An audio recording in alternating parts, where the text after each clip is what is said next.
Nagpakitang gilas na naman si Ivana Alawi sa kanyang bagong step sa kanyang TikTok. Panoorin po natin ang ganap at makikita po natin kung gaano siya kahusay at kagaling.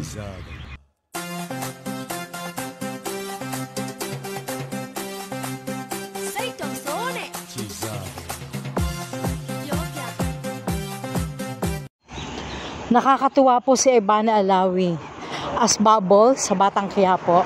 At ang nakakatuwa po, inaya pa niya yung kanyang kapatid na si Mona.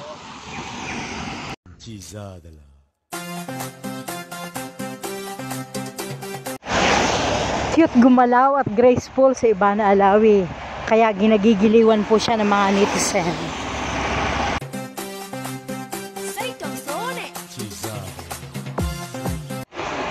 At ang nakakatuwa po sa kanya, inaya po niya sa ibang ganap naman ang kanyang kapatid na si Mona. At si Mona naman po, hindi rin papatalo sa kanya.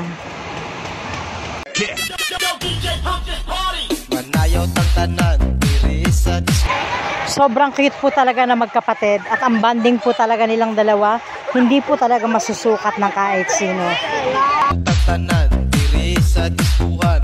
Kauban ng panayag, maghataw ng tanan. Sobrang effort naman si Mona sa pag-join sa kanyang ate na si Ivana. Nakakatuwa po yung dalawa. Sila po yung isa sa mga very close na magkapatid na makikita mo na very sweet.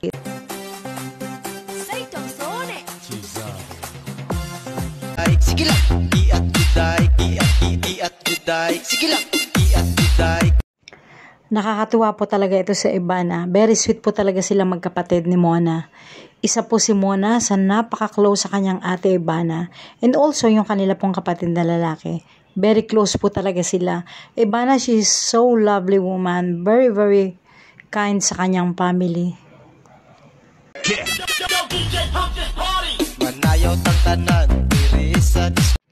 Kaya naman po kahit saan magpunta si Ivana as Bubble sa Batang Quiapo, kinagigiliwan po siya ng mga netizen kasi napakabait po talaga nitong si Ivana Alawi.